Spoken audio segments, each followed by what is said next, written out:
Hi folks, welcome to the 13 Days of Halloween with me, your host, Eddie Spuhghetti.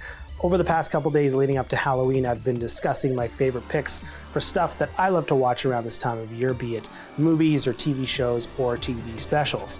Now this is our final video, so let's get on to my last pick.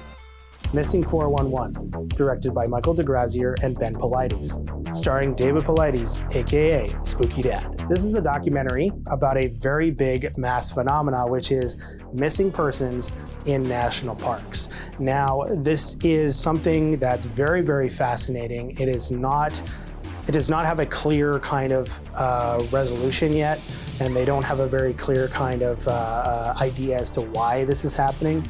But essentially, people will disappear in national parks throughout North America and as we've come to know the world. And this documentary is basically kind of showcasing some of the cases in North America, especially the States, and how bizarre they are.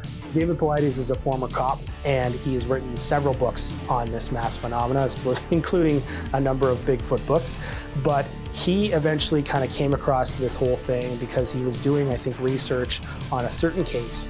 And I think it was a park ranger who told him, hey, just so you know, we don't keep records of this sort of thing. And he found that very interesting because this is a branch of the fucking United States, like the government.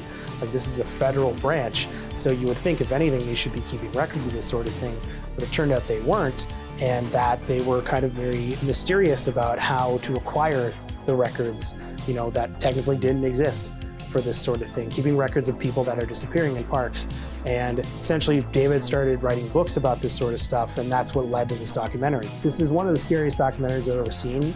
It does a very serious approach to this entire thing. It does not try to suggest to you that there's a paranormal explanation to everything, or, you know, what is the reasoning as to why this is happening. But again, you're given cases where there's things that are just unexplainable regarding them. You know, people are being found miles away from where they initially just disappeared, and they're disappearing in a circumstance where somebody is with them and they turn away and then turn back and they're gone. There's a bunch of cases here involving children where the children are being found, you know, miles later on a very, very high cliff, and it's like there's no way that they would have been able to walk all the way, you know, here. And their clothes are being found fairly intact for, you know, what could potentially be an animal that could have grabbed them and dragged them along up there. There's a lot of stuff that just doesn't make sense, and that's what makes this documentary extra creepy. There is a sequel about hunters, which is even more fascinating because you're going to a group of people that know how to survive in the wilderness and know how to do what's right in terms of survival and making sure that, like, people who are going to find or come for you later know exactly what happened. And even that one has just bizarre as fuck cases. You know, something involving like a man who just like goes on his own during a hunting trip and starts like fucking up and how he's traveling around, even though he should know the area very well. That's the element about the sequel that's very fascinating, is that you have people, again, that are trained to know this shit. This one's kind of falling into the wayside a little bit because it's not being branded as a scary documentary. Not in the same sense of like what they did with Cropsey, where Cropsey was more about like a serial killer mixed with like a mythical legend kind of thing. Whereas this is like they're trying to present everything as fact. It's very grounded, and they're not trying to convey a certain, you know, answer to everything. It's really like, we're going to interview the people that are involved in these searches. We're going to present you the facts. There's a shit ton of facts in this. If you're somebody who like does not care for statistics and that sort of stuff, and like distances and temperatures and all that, and elevation, you know, it can get kind of tedious in how much they present to you. But especially in the second documentary, they do a better job though of presenting that stuff to you in a manner you can actually understand it. Whereas in this one, they're giving you a shit ton of facts, and it doesn't equal to anything. It doesn't add up properly. David Paulides is a very charming man, but also takes a very serious approach to everything. And it really helps with, again, conveying the seriousness of this thing, this entire case, this entire ongoing phenomena that's occurring in parks around the fucking world.